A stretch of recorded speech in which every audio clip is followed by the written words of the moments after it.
Agora sim, amada igreja, que a graça e a paz do nosso Senhor Jesus Cristo esteja com todos. Louvado seja Deus por mais este dia do Senhor, esse dia abençoado, em que nós nos reunimos como igreja para louvor e adoração do nome daquele que vive e reina eternamente sobre nós. Graças a Deus, por isso é um privilégio servir a Deus com esta amada igreja local. Hoje nós daremos sequência à série de Juízes, o ciclo de Juízes e a esperança do Rei Perfeito. Nós estamos trabalhando há algum tempo. Este sermão é o sermão de número 13.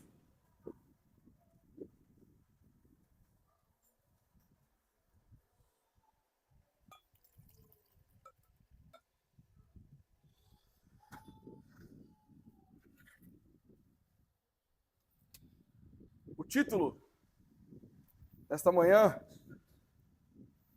A Vitória de Gideão e os 300, tendo por subtítulo: Deus opera maravilhas com estratégias absurdas.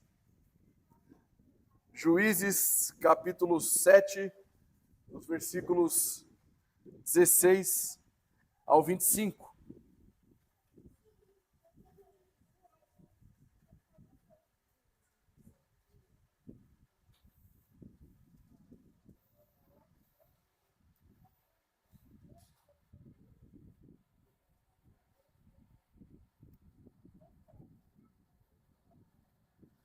Juízes 7, 16 ao 25. Diz o seguinte: Então repartiu os 300 homens em 3 companhias e deu-lhes a cada um nas suas mãos trombetas e cântaros vazios, com tochas neles. E disse-lhes: Olhai para mim e fazei como eu fizer. Chegando eu às imediações do arraial, como fizer, eu assim fareis. Quando eu tocar a trombeta, e todos os que comigo estiverem, então vós também tocareis as vossas trombetas ao redor de todo arraial, e direis: Pelo Senhor e por Gideão. Chegou, pois, Gideão e os 100 homens que com ele iam às imediações do arraial, ao princípio da vigília média, havendo-se pouco tempo antes trocado as guardas. E o tocaram as trombetas e quebraram os cântaros que traziam nas mãos. Assim tocaram as 3 companhias e as trombetas e despedaçaram os cântaros. E seguravam na mão esquerda as tochas e na mão direita as trombetas que tocavam. E exclamaram: Espada pelo Senhor e por Gideão. E permaneceu cada um no seu lugar ao redor do arraial. E que todo deitou a correr e a gritar e a fugir. Ao soar das 300 trombetas, o Senhor tornou a espada de um contra o outro, e isto em todo o arraial que fugiu rumo a Zererá, até Bet-sita, até o limite de Abel-meolá, acima de Tabate. Então os homens de Israel, de Naphtali e de Azer e de todo o Manassés foram convocados e perseguiram os midianitas. Gideão enviou mensageiros a todas as montanhas de Efraim, dizendo: Descei de encontro aos midianitas, e impedi-lhes a passagem pelas águas do Jordão até Bet-bara. Convocados, pois, todos os homens de Efraim, cortaram-lhe as passagens pelo Jordão até Bet-bara. E prenderam a 2 príncipes dos midianitas, Oreb e Zeebe. Mataram Oreb na penha de Oreb, e Zeebe mataram no lagar de Zeebe. Perseguiram os midianitas e trouxeram as cabeças de Oreb e de Zeebe a Gideão, da além do Jordão. Amém. Senhor nosso Deus, amado Pai, graças te damos neste momento em que sua palavra foi lida e será exposta neste momento. Que a tua graça abundante esteja sobre a tua igreja e que o teu Santo Espírito ilumine a vida deste pobre pregador, para que o teu povo seja alimentado, que seja o Senhor única e exclusivamente glorificado. Em nome de Jesus. Amém.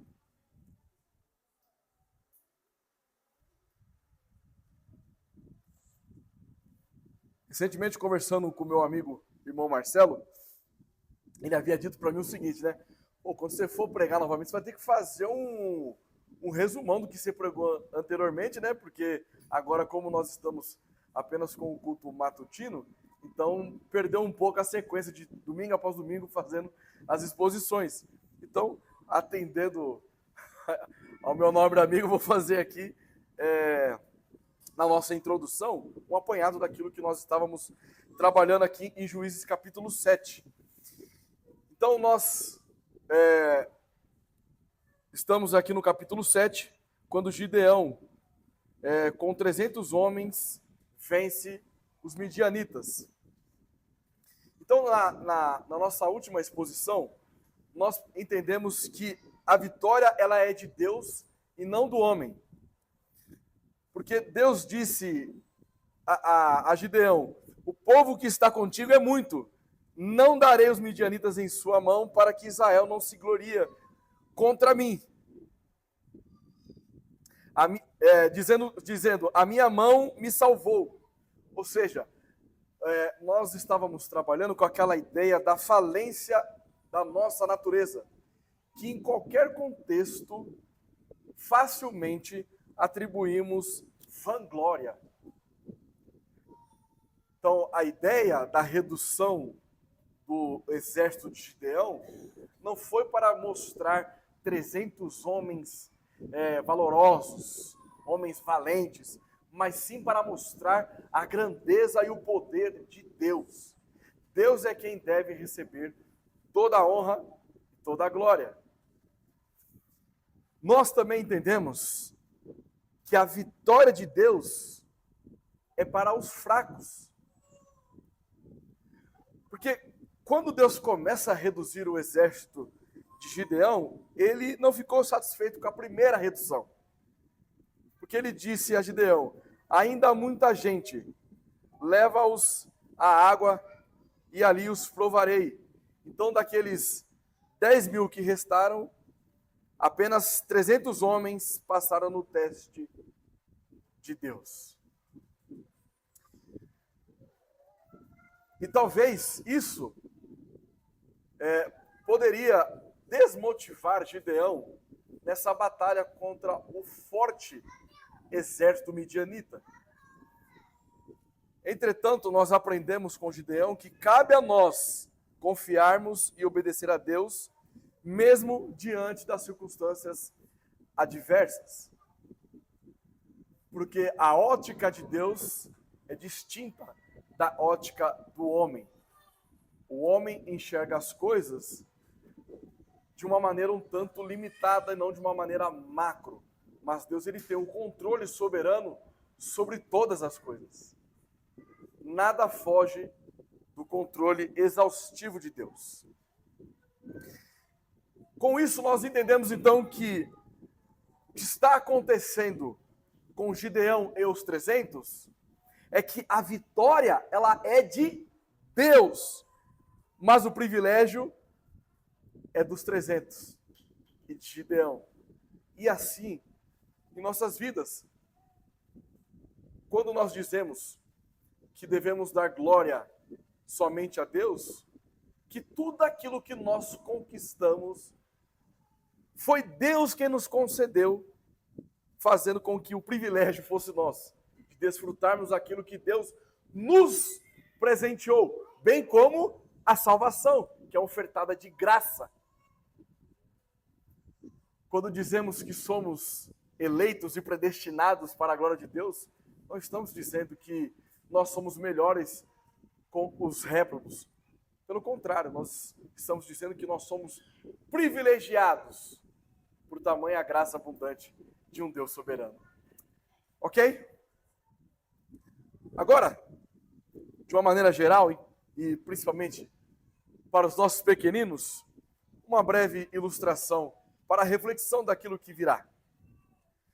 Imagine que você e seus amigos estão participando de um grande torneio de futebol.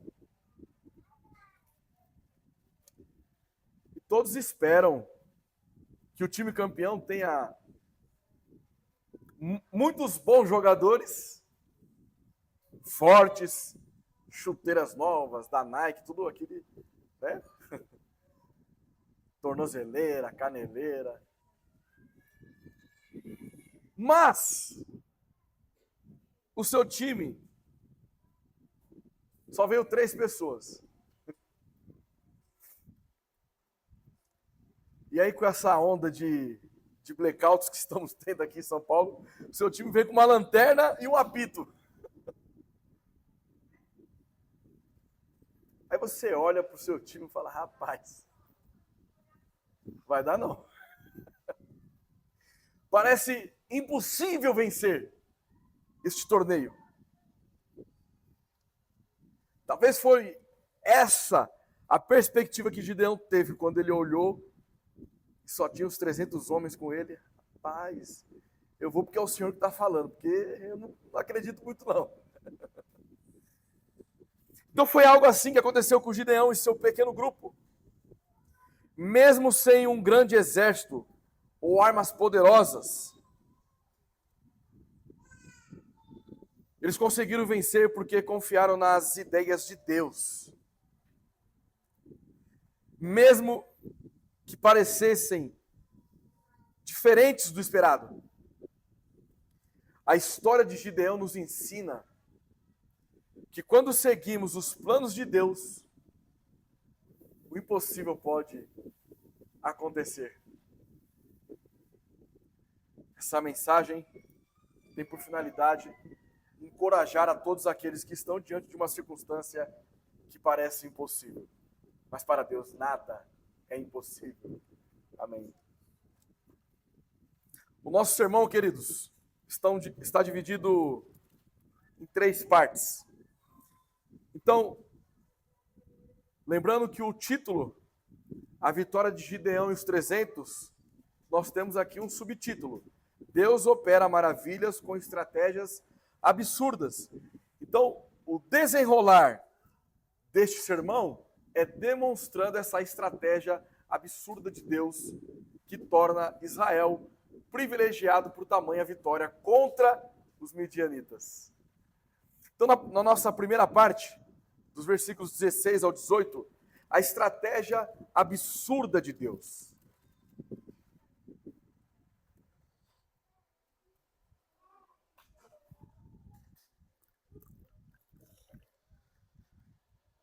No segundo ponto,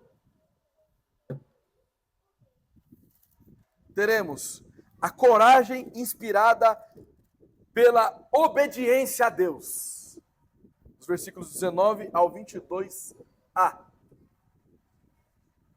Por fim, a armadilha da autocomplacência diante de Deus. Versículos 22b ao 25. Em cada transição de um ponto a outro, nós teremos uma lição aplicável aos nossos dias. Atente-se a isso. E no final teremos as nossas aplicações gerais. Nossa palavra-chave para as crianças pesquisarem com os papais é soberania. Porque esta é a principal doutrina deste sermão. Ou seja, a soberania de Deus na guerra espiritual. Ok?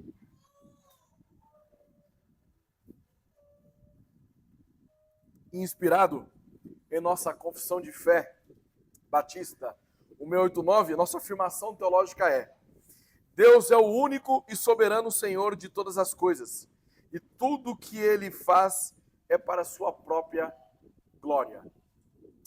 Amém? Então vamos à nossa primeira parte deste sermão. A estratégia absurda de Deus. Versos 16 ao 18. Vamos ler novamente. Então repartiu os 300 homens em 3 companhias e deu-lhes a cada um nas suas mãos trombetas e cântaros vazios com tochas neles.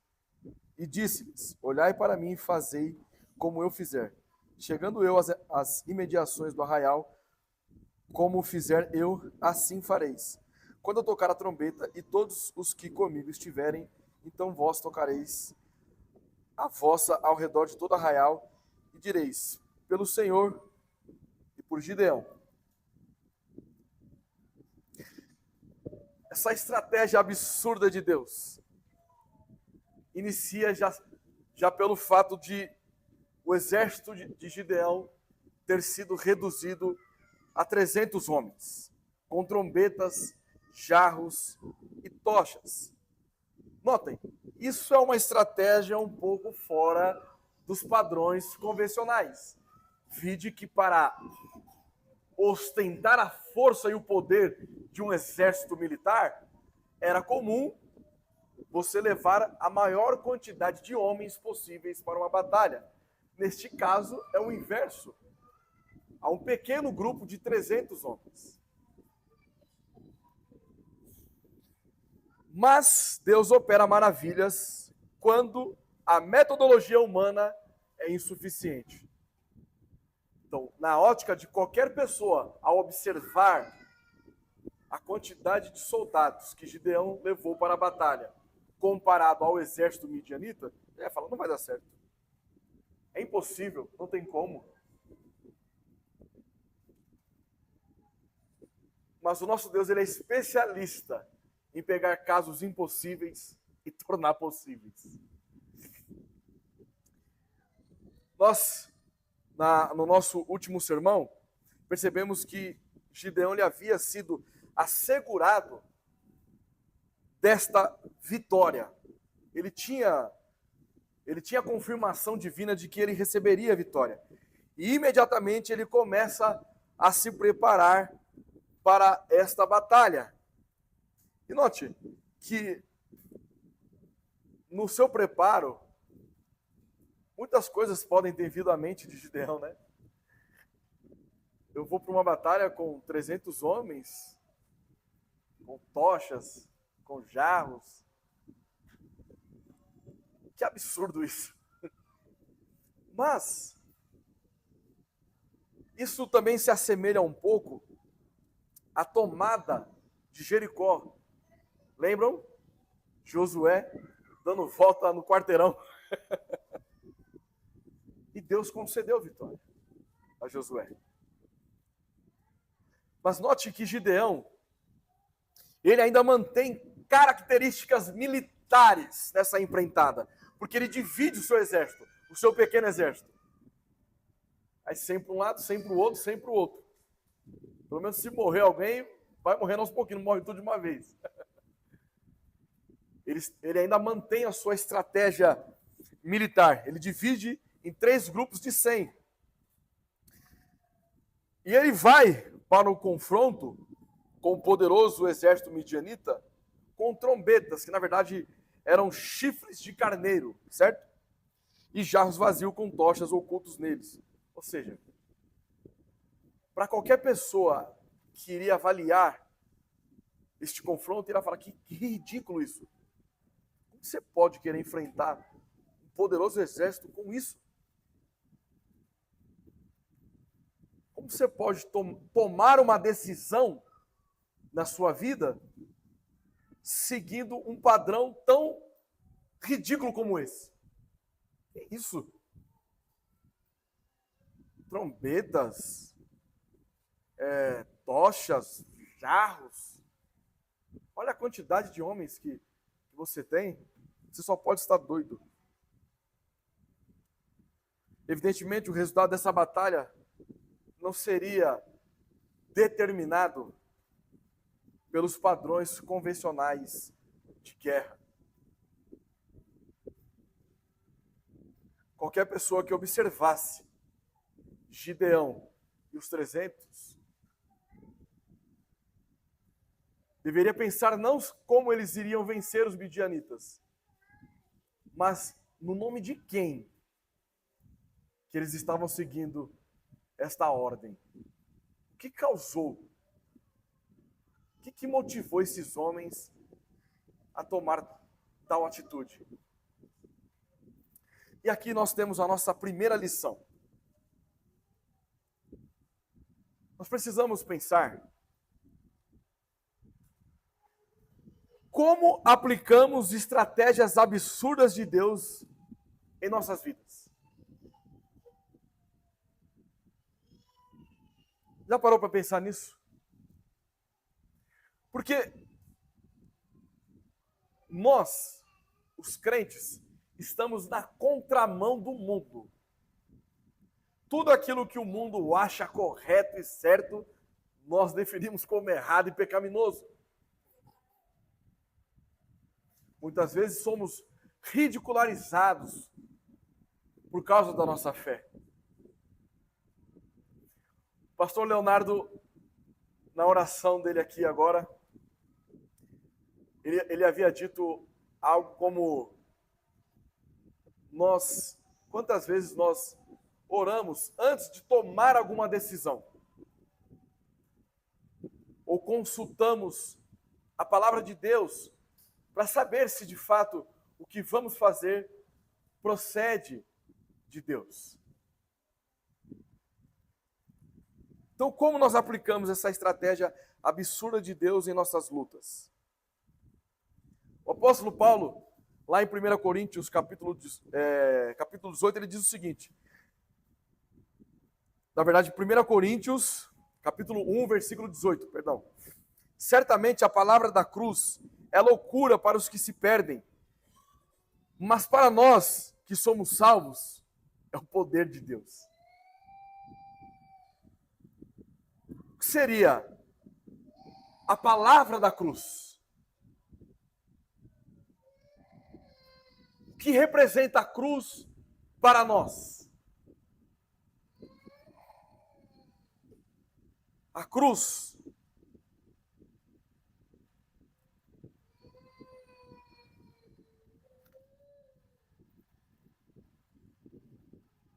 ela foi o local de dor e sofrimento do nosso Rei soberano Jesus Cristo. Onde ele assume a nossa natureza corrompida pelo pecado. Ele assume a nossa condição pecaminosa. Os nossos pecados foram imputados nele. Aquele que não tinha pecado assume a nossa condição de pecador ou pecadores e imputa a sua justiça sobre nós. E o mesmo apóstolo Paulo vai dizer: portanto, não há mais condenação para aqueles que estão em Cristo Jesus.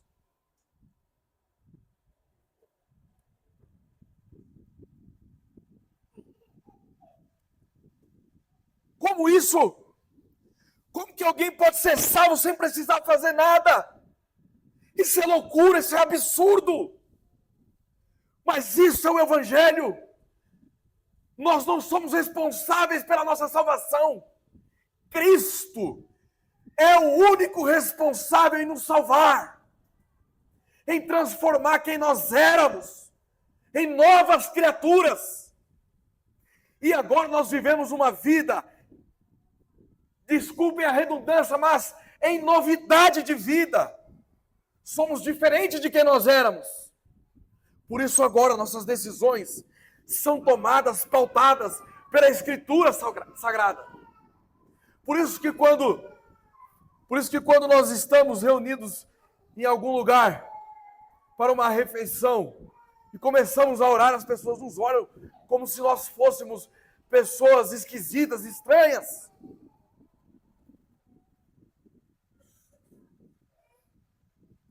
Por isso que quando um jovem, ele busca uma jovem para se relacionar, e ele observa o padrão daquele que nasceu de novo.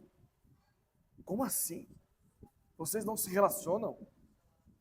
Isso é absurdo! Como você pode conhecer alguém sem se relacionar com ela?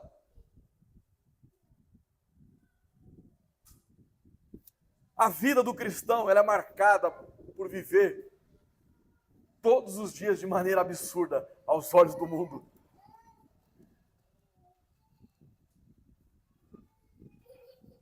Porque para eles, aquilo que é loucura para nós é o poder de Deus manifestado em nossas vidas, mudando quem nós somos, confiando na palavra de Deus.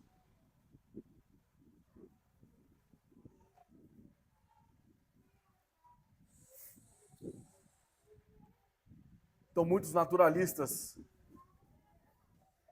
eles acham absurdo um Deus criador dos céus e da terra,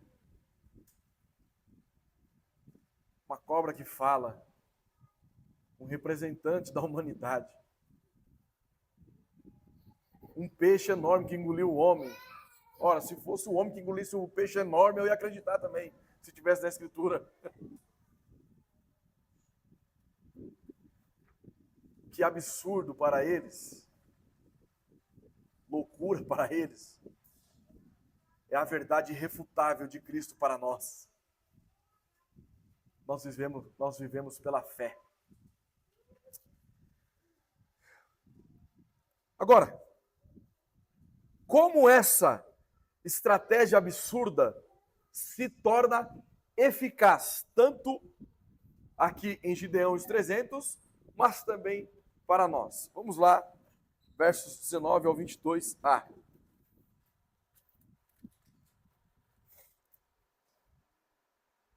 Chegou, pois, Gideão e os 100 homens que com ele iam às imediações do arraial, ao princípio da vigília média, havendo-se pouco tempo antes trocado as guardas, e tocaram as trombetas e quebraram os cântaros que traziam nas mãos.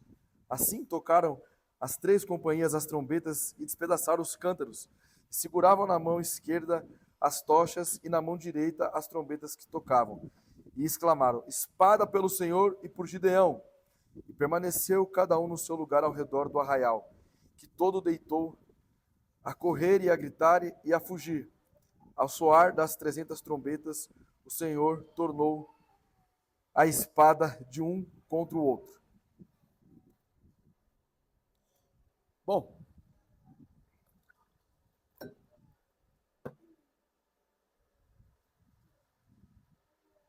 a estratégia absurda torna-se eficaz quando aquele medroso, aquele covarde, Gideão, passa agora a ter uma coragem. De medroso ele se torna um homem intrépido. Ele tem uma coragem inspirada pela obediência a Deus. Percebem? Gideão, de medroso, ele vai a corajoso. Por quê? Porque ele passa a obedecer a Deus. E não somente isso, ele também agora influencia os 300 a seguirem essa estratégia absurda. Porque ele está confiante e convicto de que Deus está com ele. E note que aqui nessa guerra é uma guerra um tanto espiritual e psicológica. Porque nós vamos perceber agora uma confusão no meio do arraial midianita. Vamos aqui sumariar o ocorrido. Na hora mais escura da noite, Gideão e os 100 homens que estavam com ele se aproximaram do acampamento inimigo. Então ele divide os seus homens em 3 grupos de 100, já de madrugada, onde a iluminação era mais escassa. Por isso eles estão ali com as tochas, escondidas nos jarros. Agora aquilo que parecia absurdo passa a ter sentido. Eles estavam com as tochas escondidas para que o exército midianita não soubesse que eles estavam se aproximando. Então, não é tão absurdo assim. Agora nós desenvolvendo aqui o sermão. Eles então tocam a trombeta. Ou melhor, as trombetas, porque eram 300 homens tocando trombetas. E eles despedaçaram os seus jarros, causando um forte barulho no meio do arraial midianita. E eles erguem as tochas que estavam escondidas nos jarros e gritaram em alto e bom som: uma espada pertence ao Senhor e a Gideão. Curiosamente, os únicos que estavam com espadas de fato eram o exército inimigo, não o Gideão e os 300, né? Mas o que acontece? Isso aqui é um plano perfeito. Nós vamos entender já.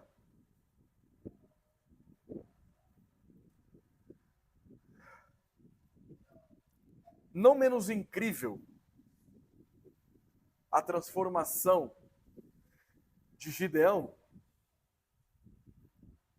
foi a reação dos seus homens. Porque eles não somente seguiram, mas eles obedeceram às instruções absurdas de Gideão. Note agora aquilo que o anjo havia dito para ele. Varão valoroso, seja forte e corajoso, Gideão. O anjo estava coberto de razão. Gideão não sabia ainda que ele era este homem. Mas ele é um valente. Ele é um guerreiro temente a Deus. E que agora influencia as pessoas. Porque uma coisa era ele ser convencido. Outra coisa é ele convencer 300 homens a seguir essas instruções. Que aparentemente não dariam certo. Mas vamos observar aqui este plano brilhante de Deus que foi colocado em prática por Gideão. Primeiro, observem o seguinte, porque eles estão em 3 grupos de 100, com tochas, com jarros, não é verdade? Com trombetas. Quando o sinal ocorre, eles começam a tocar a trombeta, que eles são, você imagina, na calada da noite, tudo é mais silencioso. Então, provavelmente, eles estavam ali descansando, tranquilo.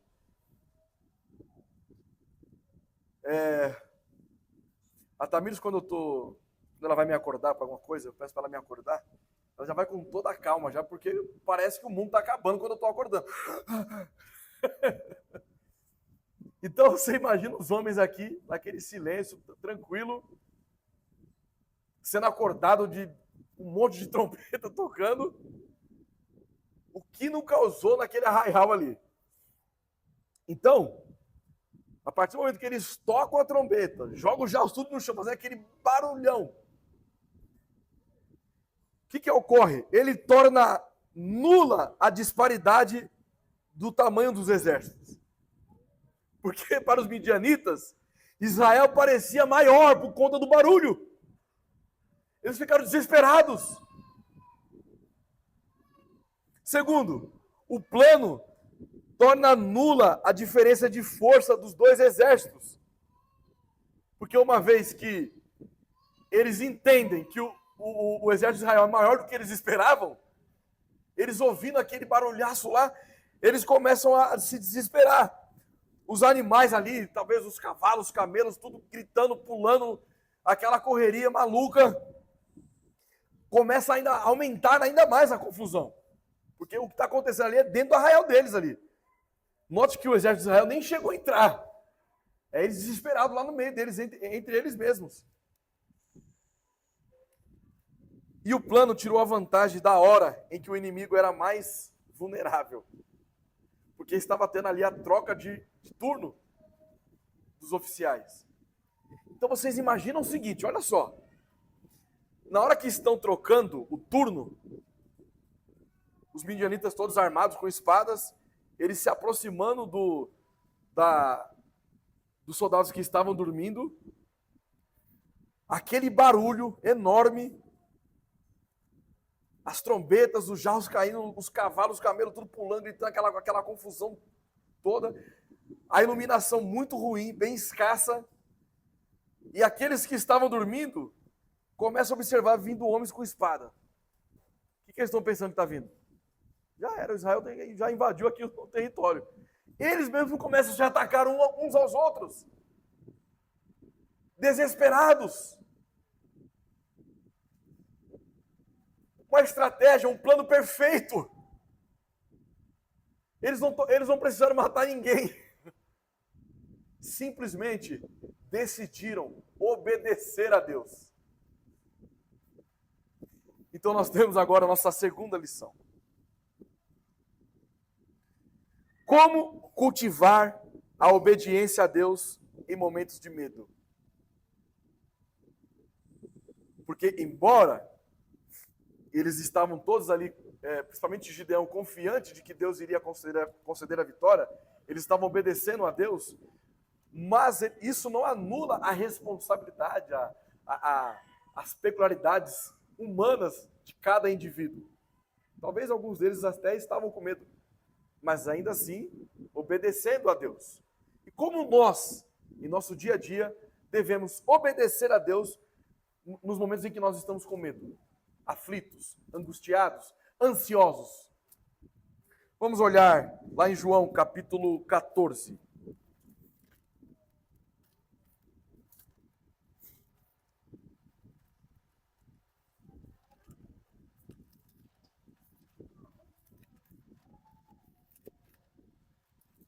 João 14, versículos 1 ao 4 e depois o 15.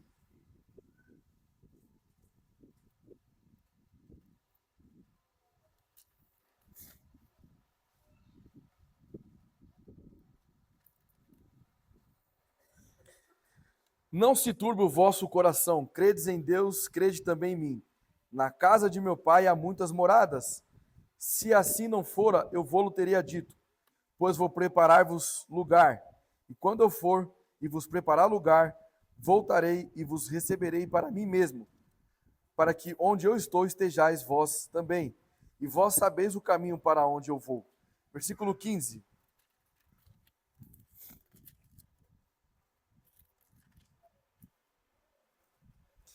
Se me amais, guardareis os meus mandamentos. Notem uma coisa. Aqui os discípulos começaram a entender que Jesus estava indo para um lugar onde eles não poderiam ir naquele momento. Nós trabalhamos isso bastante tempo aqui. Eles estavam com medo, angustiados, ansiosos. E o que Jesus disse para os discípulos? Se vocês me amam, vocês vão guardar os meus mandamentos. Ou seja, obedecer é uma demonstração de amor a Cristo. Você pode estar passando por qualquer circunstância. A ansiedade pode estar batendo na sua porta todos os dias. Você pode não conseguir dormir à noite. Você pode estar com medo. Sobretudo, amar a Cristo é obedecer os seus estatutos, os seus princípios, os seus mandamentos em qualquer circunstância. A palavra de Deus é o alimento diário para nossas almas. Por isso que bem-aventurados são aqueles que têm fome e sede de justiça. Porque fome e sede você tem todos os dias. E durante o dia você tem mais de uma vez fome e sede. Então é constante. A prática da alimentação da palavra de Deus, ela deve ser constante. Nós somos chamados para descansar na autoridade da palavra de Deus, na soberania de Deus. Entender que Ele está no controle exaustivo de todas as coisas. É quando os nossos filhos estão passando por momentos de dificuldade, quando nossas esposas, quando os nossos pais estão aflitos, mas nós não desistimos, permanecemos firmes na direção do alvo que está em Cristo Jesus. Obedecendo, amando Deus, porque nós somos novas criaturas. Nós não ficamos desesperados. E ainda que em algum momento possamos até ficar, mas nós temos o nosso consolo na palavra de Deus, e nós temos o segundo Paracleto, que é o Consolador constante, que habita em todo aquele que professa a fé em Jesus Cristo. Somos morada do Espírito Santo.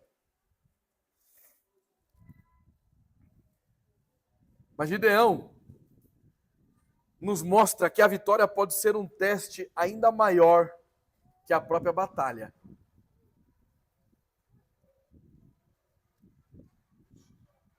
A vitória pode ser um teste ainda maior que a própria batalha. Depois de experimentar a mão poderosa de Deus com os 300, ele se deixou levar pela autocomplacência. E nós devemos fugir dessa armadilha. Terceiro e último ponto. A armadilha da autocomplacência diante de Deus. Versículos 22b ao 25.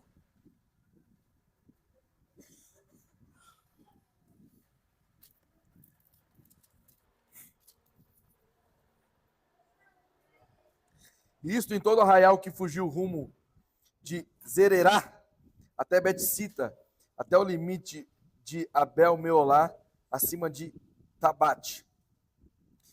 Então os homens de Israel, de Naftali e de Azer, de todo Manassés, foram convocados e perseguiram os midianitas. Gideão enviou mensageiros a todas as montanhas de Efraim, dizendo: descei de encontro aos midianitas e impedi-lhes a passagem pelas águas do Jordão até Bet-bara. Convocados pois todos os homens de Efraim, cortaram-lhes a passagem pelo Jordão até Bet-bara. Prenderam a 2 príncipes dos midianitas, Oreb e Zeebe. Mataram Oreb na penha de Oreb e Zeebe mataram no lagar de Zeebe. Perseguiram os midianitas e trouxeram as cabeças de Oreb e de Zeebe a Gideão, da além do Jordão. Vamos lá. A autocomplacência pode nos fazer esquecer que a força vem de Deus e não de nós. É quando você se sente tão confortável ou satisfeito com algo. Neste contexto aqui de Gideão, ele se sentiu grande depois da vitória e esqueceu que foi Deus quem fez tudo com os 300. Como assim? Vamos lá. Ao alcançar o objetivo divinamente pretendido com os 300 homens selecionados, Gideão, aparentemente, ele se esqueceu do motivo que Deus havia reduzido as suas tropas. Em vez de ele agir pela fé e buscar a orientação de Deus, ele confiou na força humana e mobilizou o exército que Deus havia rejeitado. Deus reduziu a 300. Ele vai lá e chama novamente os homens de Israel, de Naftali, de Azer e de todo Manassés.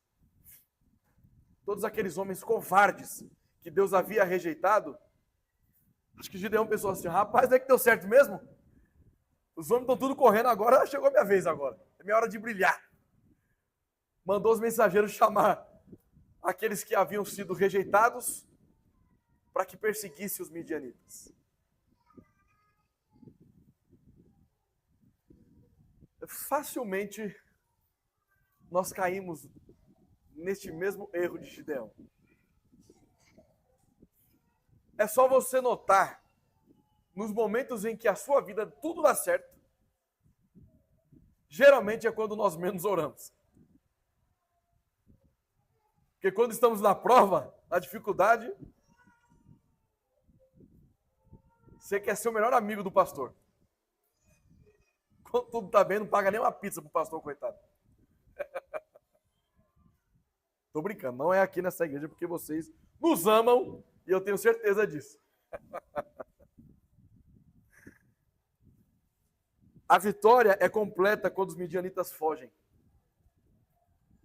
perseguidos por Israel, e ao chegar à fronteira do leste do país, descobrem que Gideão havia mandado a tribo de Efraim recepcioná-los no Rio Jordão.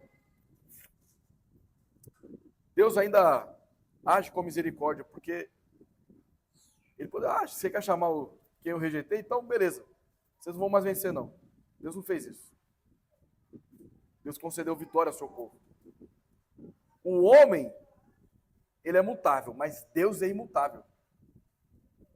O que ele prometeu, ele faz. Agora, eu deixei aqui uma anotação interessante sobre uma circularidade que ocorre nessa narrativa. Sobre Gideão. Note que ele estava escondido dos midianitas desde o versículo 1, tá? Ele estava escondido dos midianitas num tanque de espremer uvas. A primeira ocasião em que Deus lhe dá a segurança de sua presença aconteceu numa rocha, quando o anjo do Senhor queimou sua oferta. Agora, os reis inimigos que Gideão derrotou com instrumentos nas mãos de Deus são mortos em uma rocha e em um tanque de espremer uvas. Da mesma forma como o pobre Gideão estava antes de ser inspirado na sua obediência a Deus, quando ele estava acovardado, Deus entrega os seus inimigos na mesma situação em que ele estava. Os inimigos do povo de Deus não são mesmo tão fortes quanto parecem. Assim como as nossas dificuldades, na realidade, não é do tamanho que você pensa. Tudo que você enxerga ao seu redor quando as coisas estão difíceis é potencialmente multiplicado por você, porque você está desesperado, você está angustiado, você está ansioso. E aí, então, aquele problema, como você aparentemente não consegue encontrar nenhuma saída, ele vai se multiplicando. Ele vai se tornando um gigante na sua frente. E aí, então, que nós começamos a tomarmos decisões fora dos padrões bíblicos. Agora, quando as coisas estão caminhando naturalmente bem, aí caímos na autocomplacência. Agora está tudo sob controle. Ó Deus, você me ajudou até aqui. Até aqui o Senhor me ajudou. Daqui para frente agora é comigo. Lição 3. Em quais áreas da sua vida você precisa lembrar que a vitória é do Senhor e não sua? Como você pode evitar a armadilha da autocomplacência e manter o coração dependente de Deus? Se eu estou aflito, eu dependo de Deus. Se eu estou nos momentos maravilhosos da minha vida, eu dependo de Deus. Agora, olha o que Provérbios, capítulo 3, versículos 5 ao 6 diz. Confia no Senhor de todo o teu coração e não te estribes no teu próprio entendimento. Reconhece-o em todos os teus caminhos e ele endireitará as tuas veredas. Confia no Senhor de todo o teu coração e não confia no teu próprio entendimento. Sempre quando nós vamos aconselhar alguém ou exortar alguém que está prestes a tomar uma decisão errada, nós perguntamos, qual o fundamento bíblico para o que você vai fazer? E, geralmente as pessoas não têm fundamento bíblico. Sinal que elas estão tomando decisões a partir da carne, a partir do seu próprio entendimento, contrariando o que as Escrituras dizem.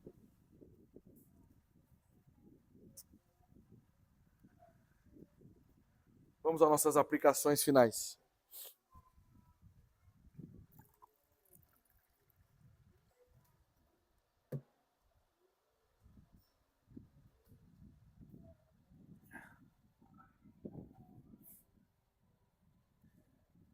Em todo o tempo, até nós estamos trabalhando aqui em Juízes,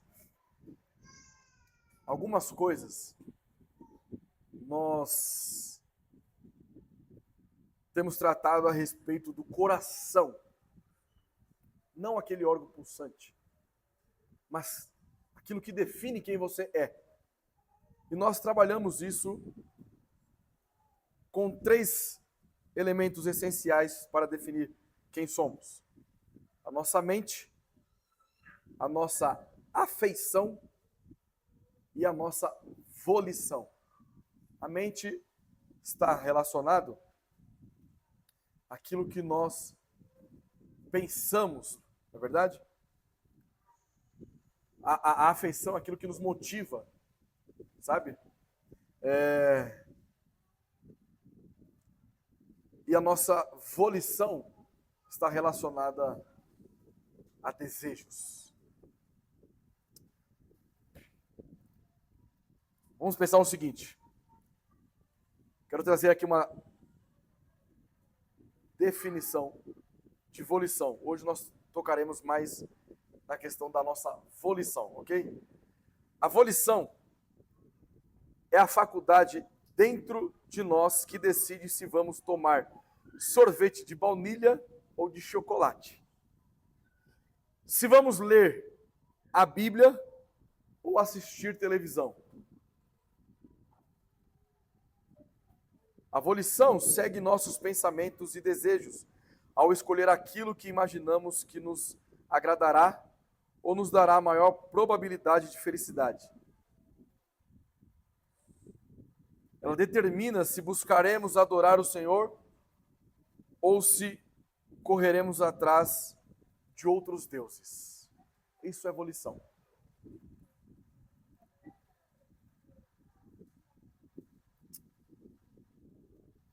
Nós somos reformados e rejeitamos a ideia de um livre-arbítrio libertário ou livre-arbítrio pelagiano que é propagado em diversas igrejas no nosso cenário brasileiro. Mas nós, em hipótese alguma, negamos a liberdade do homem, a responsabilidade do homem. Gideão, ele estava diante de uma circunstância em que ele deveria obedecer a Deus.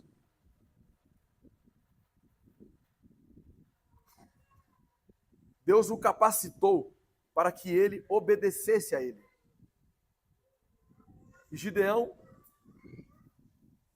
tem aquilo que nós chamamos de responsabilidade do homem e a soberania de Deus simultaneamente, fazendo com que Gideão obedeça ao Senhor. E ele passa a obedecer. Ele não somente começa a obedecer a Deus, mas ele passa também a influenciar pessoas a obedecerem a Deus. A grande questão é: como estão as nossas volições? Você percebe o interesse e a vontade das pessoas quando estão, por exemplo, como elas tratam o culto?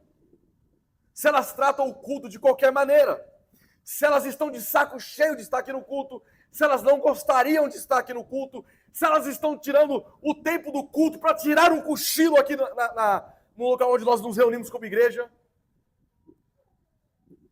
se elas separam o dia do Senhor para fazer qualquer outra coisa,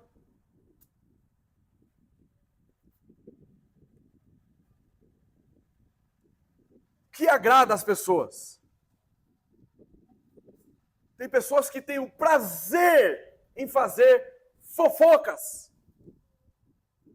O que elas não têm coragem de falar na sua frente, ela fala por detrás de você. Sente prazer nisso. Isso traz satisfação a ela. Ela difama o seu irmão pelas costas. E o seu irmão, ele não demonstra nenhuma volição para repreender o mal e preservar a paz na igreja. A volição, ela segue os nossos pensamentos e desejos. Aquilo que nos agrada é aquilo que nós buscamos. Por isso que o pastor Leonardo e o pastor André não acreditamos quando alguém diz para nós que não tem tempo para estudar a Bíblia, não tem tempo para ler a Bíblia, não tem tempo para o culto doméstico. Não é verdade, você não tem prioridade. Isso não é agradável a você. Assuma os seus pecados. Você não faz porque você não quer. Não é porque você não tem tempo, você acha tempo para tudo. Mas aquilo que você dá importância, isso você faz.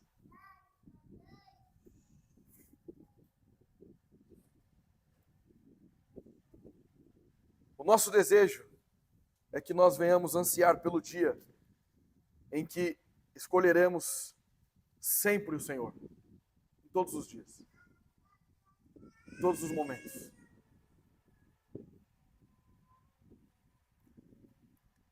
Jonathan Edwards, ele definiu volição como aquilo por meio do que a mente escolhe qualquer coisa.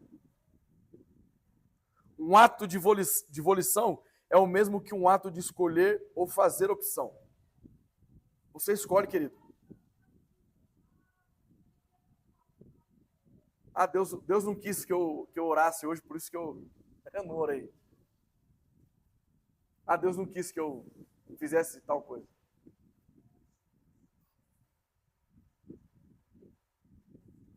Todos os dias devemos lembrar de qual é a finalidade do homem e buscar fazer esta escolha. O fim principal do homem é glorificar a Deus e se alegrar nele para sempre. Então, como que nós glorificamos a Deus em nosso dia a dia?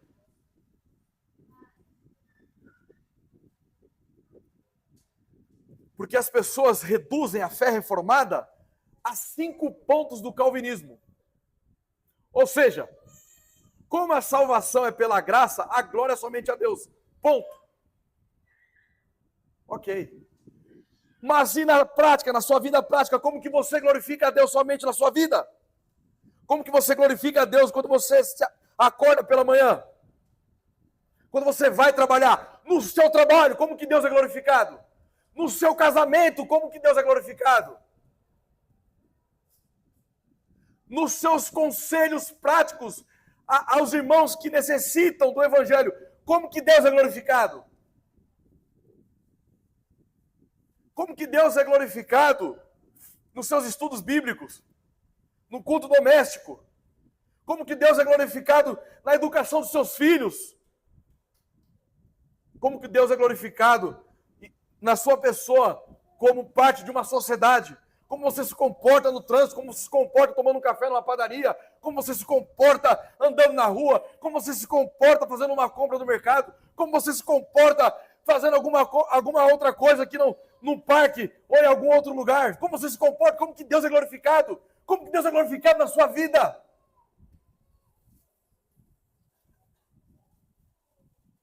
Como nós podemos dizer glória somente a Deus? Como podemos dizer isso?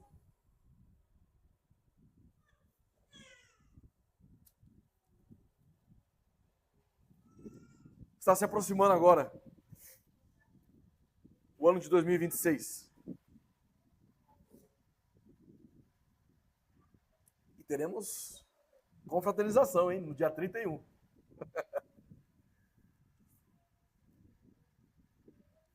Vamos pensar o seguinte.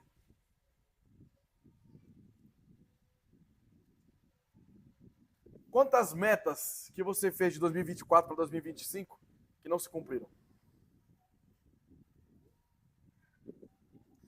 Alguns mais práticos falam que vai emagrecer tantos quilos, que vai fazer academia, que vai fazer não sei o quê, vai comprar uma bicicleta e vai andar, vai comprar sei lá, vai fazer alguma outra coisa e não faz.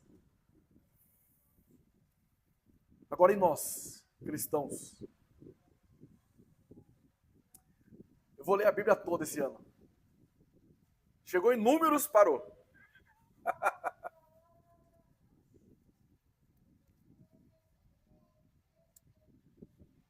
Agora,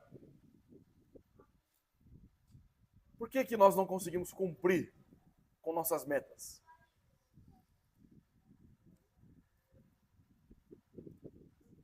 A reflexão que nós devemos fazer aqui é o seguinte: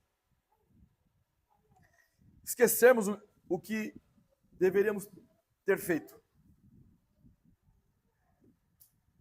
e focar naquilo que eu devo fazer. Se você sabe qual a sua finalidade, busque o tempo todo fazer aquilo pela qual você foi criado. Você não deve buscar, por exemplo, perder uns quilos simplesmente por estética. Como Deus é glorificado nisso?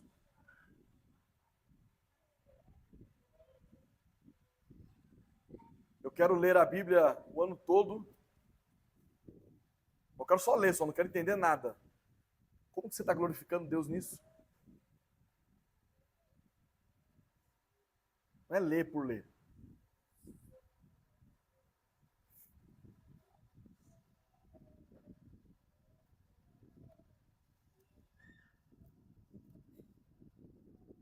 Coração, novamente aqui, Jonathan Edwards.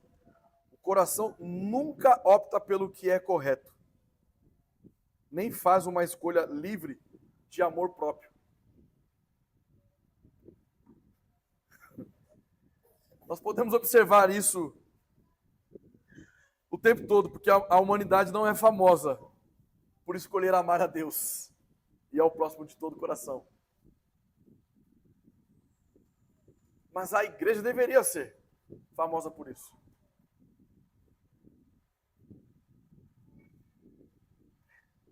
Faça um teste. Vai em qualquer padaria tomar um café amanhã, vai numa lanchonete, converse com um ímpio, veja o que ele pensa a respeito das igrejas. Quando eu tenho esse tipo de conversa, eu sou o primeiro atacado sem saber, né? Porque ele já fala que todo pastor é ladrão. Aí eu já tenho que, peraí, calma aí, vamos falar um pouquinho aqui de outras coisas. É a visão que eles têm da igreja. De que a irmã não vale nada, de que o irmão não vale nada, está lá se escondendo atrás da Bíblia.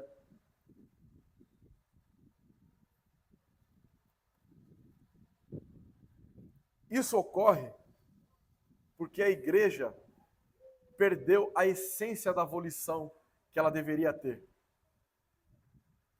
A escolha em glorificar a Deus e se alegrar nele para sempre.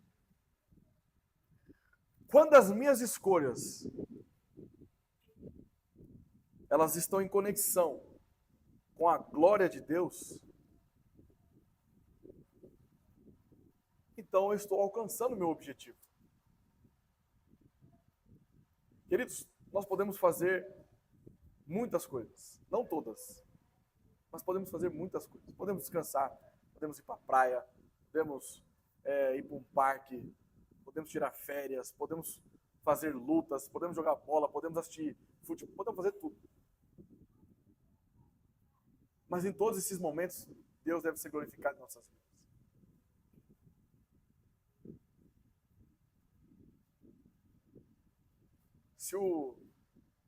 Se está assistindo um futebol e o seu amigo ele é um ímpio, ele xinga, ele quer brigar, tudo, você é diferente dele. Ele que brigue, ele que xingue, você não.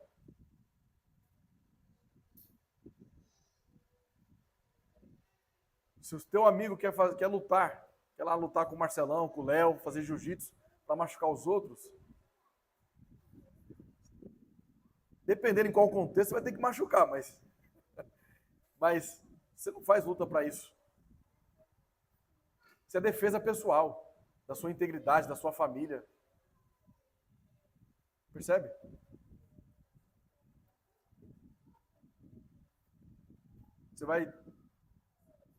Você vai descansar, mas quando você vai tirar umas férias, você não deixa de ser crente. Você não tira férias. Tem gente que acha que tirar férias do trabalho é tirar umas férias também de ser crente. Olha, hoje eu não sou mais crente, não. Por enquanto eu estou de férias. Em todo lugar nós somos cristãos.